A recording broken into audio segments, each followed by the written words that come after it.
Allah kuasa melakukan segala perkara.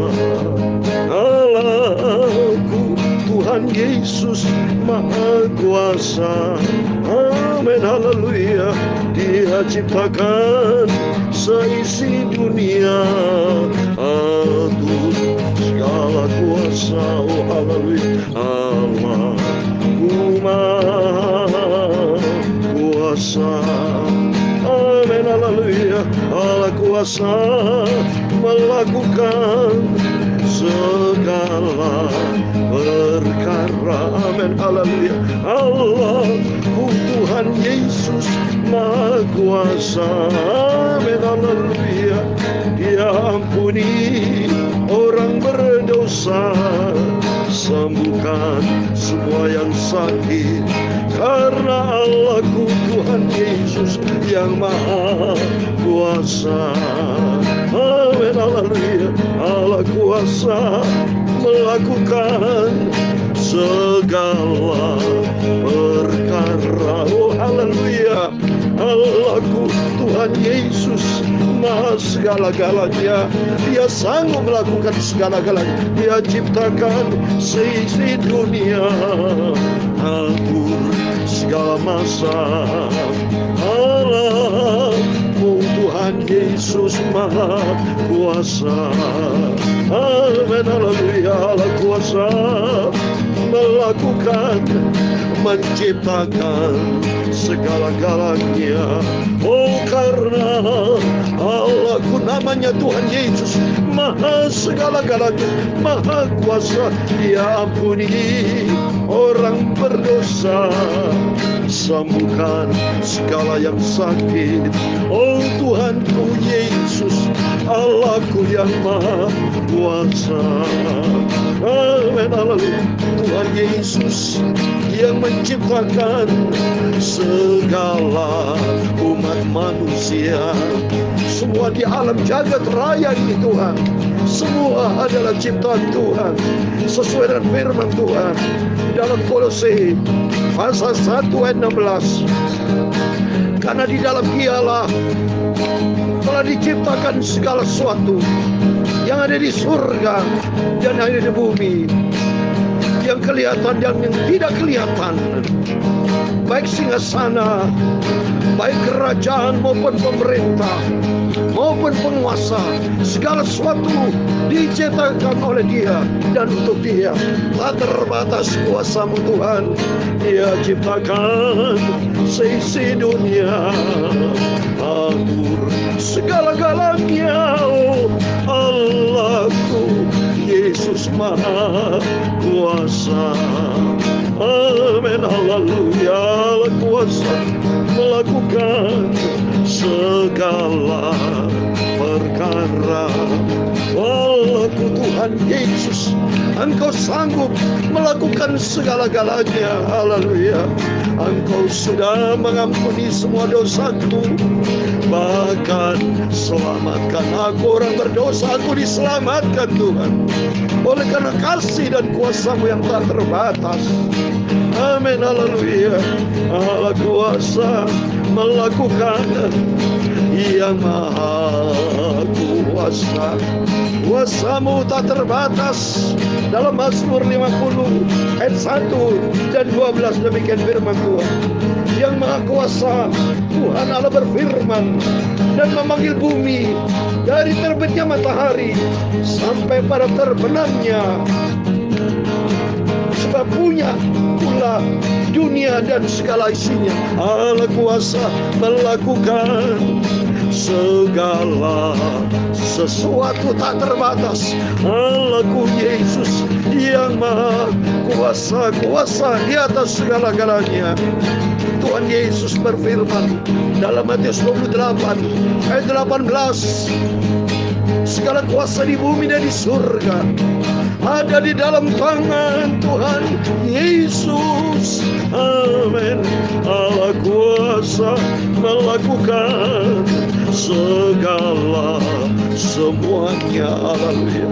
Allah Maha Kuasa. Tuhan. Ya Tuhan, punya mula kebesaran, kejayaan, kehormatan, kemasyhuran dan keagungan. Ya segala-galanya yang ada di langit dan di bumi. Amin, haleluya. Ya Tuhan, punya mula kerajaan, dan Engkau yang tertinggi itu melebihi segala-galanya. Karena Engkau sebagai kepala di atas segala-galanya. Sebab kekayaan dan kemuliaan berasal daripadamu, dan Engkaulah yang berkuasa atas segala-galanya. Dalam tanganmu lah kekuatan dan kejayaan, dalam tanganmu lah kuasa membesarkan dan mengokohkan segala-galanya. Sekarang ya Tuhan Yesus Bapa kami bersyukur kepadamu dan memuji nama-Mu yang agung, mulia, kudus, kudus, kuduslah Tuhan Yesus Allah Maha Kuasa. Amin. Terima kasih Tuhan. Kuduskan sebentar kami membaca firman Tuhan. Sucikan, kuduskan mulut hamba-Mu. Kuduskan tubuh jiwa roh kami. Firman-Mu sumber kebenaran. Firman-Mu adalah Engkau yang maha kudus, maha segala-galanya. Ampuni dosa hamba, ampun Tuhan. Roh Kudus, sucikan kami, layakkan kami semua anak-anak-Mu. Kami semua diberkati Tuhan. Biar hari ini, pagi ini adalah pagi yang diberkati Tuhan. Kau izinin kami hidup sampai hari ini Senin pagi, tanggal 14 Februari tahun 2022. Semua karena anugerah-Mu Tuhan. Kami menikmati kebesaran-Mu, kami menikmati kuasa-Mu, dan kami menikmati kasih-Mu. Tuntun hidup kami Bapa, pimpin hidup kami Bapa, sampai suatu hari kelak kami masuk di dalam kerajaan Tuhan Yesus, surga buat selama-lamanya. Terima kasih Bapa, dalam nama Tuhan Yesus kami hamba menurut-Mu sudah berdoa. Haleluya. Amin. Puji Tuhan. Tuhan Yesus memberkati Bapak Ibu Saudara semua. Shalom dan selamat pagi. Kita kembali atas rahmat anugerah Tuhan. Senantiasa saya katakan semua karena rahmat dan anugerah Tuhan. Kasih karunia Tuhan yang luar biasa. Kita bersyukur. Semua karena kasih Tuhan yang dahsyat dan ajaib. Ini karena kebesaran Tuhan. Kita bergairah saudara. Benar-benar firman Allah digenapi. Yaitu datanglah kerajaan-Mu. Itu karena kebesaran Tuhan. Segala kuasa di bumi dan surga ada di dalam tangan Tuhan. Untuk itu kita bersyukur kepada Tuhan. Mari kita kembali kepada firman Tuhan. Kita membaca, haleluya. Kuasa Tuhan yang dahsyat. Kita bergaul karib dengan yang maha kuasa, yang punya langit dan bumi. Seperti firman Tuhan tadi, yang memerintahkan matahari terbit terbenam, laut bergelombang, semua ciptaan Tuhan. Semua ciptaan Tuhan. Dia yang berkuasa atas segala-galanya. Dahsyat Dia. Puji Tuhan. Mari kita kembali ke firman Tuhan. Saya mau baca kitab 2 Samuel pasal 5. Selama satu pasal ini ada 11 sampai 25. Supaya selesai satu pasal ini. Puji Tuhan. Hiram raja negeri Tirus mengirim utusan kepada Daud dan kayu alas, tukang-tukang kayu dan tukang-tukang batu. Mereka mendirikan istana bagi Daud. Lalu taulah Daud bahwa Tuhan telah menegakkan dia sebagai raja atas Israel dan telah mengangkat martabat pemerintahannya oleh karena Israel umatnya. Daud mengambil lagi beberapa gundik dan istri dari Yerusalem setelah ia datang dari Hebron, dan bagi Daud masih lahir lagi anak-anak laki dan perempuan. Inilah nama anak-anak yang lahir bagi dia Yerusalem: Syamua, Sobab, Nathan, Salomo, Yibhar, Eliswa, Nefek, Yafia, Elisama, Eliada, dan Elifelet. Ketika didengar orang Filistin bahwa Daud telah diurapi menjadi raja atas Israel, maka majulah semua orang Filistin untuk menangkap Daud. Tetapi Daud mendengar hal itu, lalu ia pergi ke kubu pertahanan. Ketika orang Filistin itu datang dan memencar di lembah Refaim, bertanyalah Daud kepada Tuhan, apakah aku harus maju melawan orang Filistin itu? Akan kau serahkankah mereka ke dalam tanganku? Tuhan menjawab Daud, majulah, sebab aku pasti akan menyerahkan orang Filistin itu ke dalam tanganmu. Lalu datanglah Daud di Baal Perasim dan memukul mereka kalah di sana. Berkatalah ia, Tuhan telah menerobos musuhku di depanku seperti air menerobos. Sebab itu orang menamakan tempat itu Baal Perasim. Orang Filistin meninggalkan berhalanya di sana, lalu Daud dan orang-orangnya mengangkatnya. ketika orang Filistin maju sekali lagi dan memancar di lembah Refaim, maka bertanyalah Daud kepada Tuhan dan ia menjawab, janganlah maju, tetapi buatlah gerakan lingkaran sampai ke belakang mereka, sehingga engkau dapat menyerang mereka dari jurusan pohon-pohon kertau. Dan bila engkau mendengar bunyi derap langkah di puncak pohon-pohon kertau itu, maka haruslah engkau bertindak cepat, sebab pada waktu itu Tuhan telah keluar berperang di depanmu untuk memukul kalah tentara orang Filistin. Ayat 25 terakhir. Dan Daud berbuat demikian seperti yang diperintahkan Tuhan kepadanya, maka ia memukul kalah orang Filistin mulai dari Gebah sampai dekat Geser. Amin. Demikian firman Tuhan yang sudah kita baca di dalam kitab Samuel pasal yang kelima ayat 11 sampai 25. Di dalam nama Tuhan Yesus Kristus, mari kita mau tekun baca firman Tuhan, kita rajin. Kalau dengan Tuhan harus kita rajin. Dengan Tuhan kita tekun mencari Tuhan, karena dengan mencari Tuhan tekun, di situ keselamatan, kemenangan itu terjadi. Dalam nama Tuhan Yesus Kristus, Bapak, Ibu, Saudara semua, cinta Tuhan Yesus bersama saya. Kita mau setia kepada Tuhan dan kita taat menjadi pelaku firman Tuhan seperti Daud. Daud di sini ada dua hal, saya mau sampaikan dua hal. Yang pertama, Daud itu ada plus minusnya, Bapak ya. Minusnya jangan ditiru, ya. Minusnya itu Daud mentang-mentang sudah diangkat raja, inilah kemanusiaan daging. Kalau hidup menurut daging seperti ini, Daud juga sebagai manusia hidup daging. Mentang-mentang ia sudah diangkat dari raja, di ayat 13. Dia mengambil lagi berpagundik dan istri. Ini kedagingan nafsu, saudara. Ya. Jadi jangan tiru perbuatan Daud yang menggunakan daging nafsunya. Dia ngambil istri itu lebih daripada satu. Sedangkan saya sudah terangkan, firman Allah tidak mengajar kita dari Kejadian sampai Wahyu untuk manusia diciptakan Adam itu banyak istri. Tidak ada itu. Saya sudah katakan kan di Kejadian ya, bahwa Tuhan ciptakan dari salah satu rusuk, bukan banyak rusuk. Di Kejadian pasal 2 ayat 21, saya ulangi lagi ya. Kejadian pasal 2 ayat 21. Lalu Tuhan Allah membuat manusia itu tidur nyenyak. Ketika ia tidur, Tuhan Allah mengambil salah satu rusuk daripadanya, lalu menutup dia tempat itu dengan daging. Di situ dijadikan untuk Hawa. Salah satu rusuk, bukan banyak rusuk diciptakan untuk istri Adam. Jadi manusia yang memanipulasi, manusia korupsi ciptaan Tuhan, diambil Tuhan ciptakan banyak perempuan, dikorupsi, diambil untuk menjadi ini manusia daging seperti ini. Banyak, makanya saudara, kalau manusia daging diterapkan, banyak manusia jatuh di dalam dosa. Itu membuat kekejian dari depan Tuhan.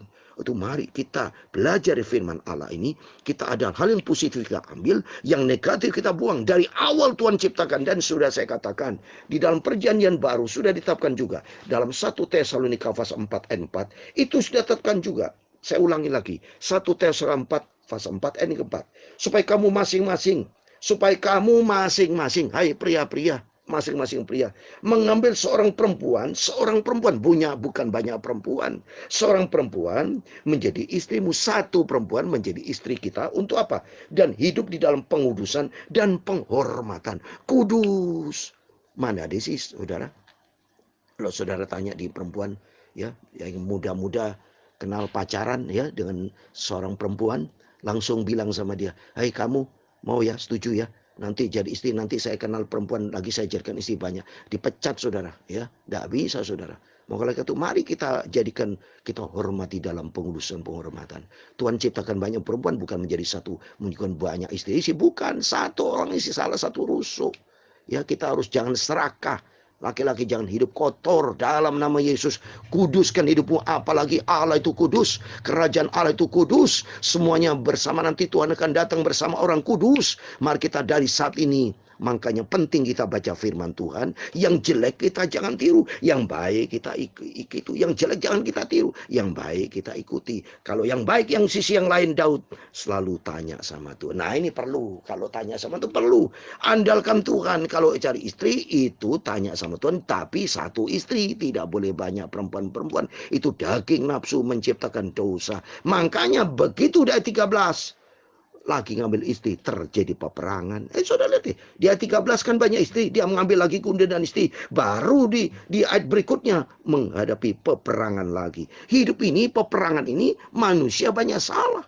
Tapi bagi kita kalau taat kepada firman Allah, setiap kalau ada peperangan, Tuhan akan jaga lindungi. Oleh itu taat kepada firman Tuhan, yaitu hidup seperti Daud yang di sisi yang baik. Ya, dari sisi dimensi yang jelek kita buang dalam nama Yesus. Tidak mau banyak istri, tidak boleh. Satu laki-laki diciptakan untuk satu istri, salah satu rusuk, dan sudah ditentukan dari firman Tuhan 1 Tesalonika 4:4. Dan juga para hamba Tuhan itu, para penatua diakan sudah saya terangkan kemarin ya. Tidak boleh, saya sudah terangkan kemarin, coba kita baca di Timotius ya. Itu tidak boleh saudara. Diakan juga harus satu istri. Sudah diterangkan sudah. Semua jadi sudah diatur Tuhan. Kalau diatur Tuhan, jangan saudara ngatur-ngatur sendiri. Jangan esenanya sendiri berbuat dosa. Di 1 Timotius 3 ayat 12 dikatakan, diakan harus suami dari satu istri dan mengurus anak-anaknya dan keluarganya dengan baik. Karena mereka yang melayani dengan baik beroleh kedudukan yang baik, sehingga dalam iman kepada Kristus mereka dapat bersaksi dengan leluasa.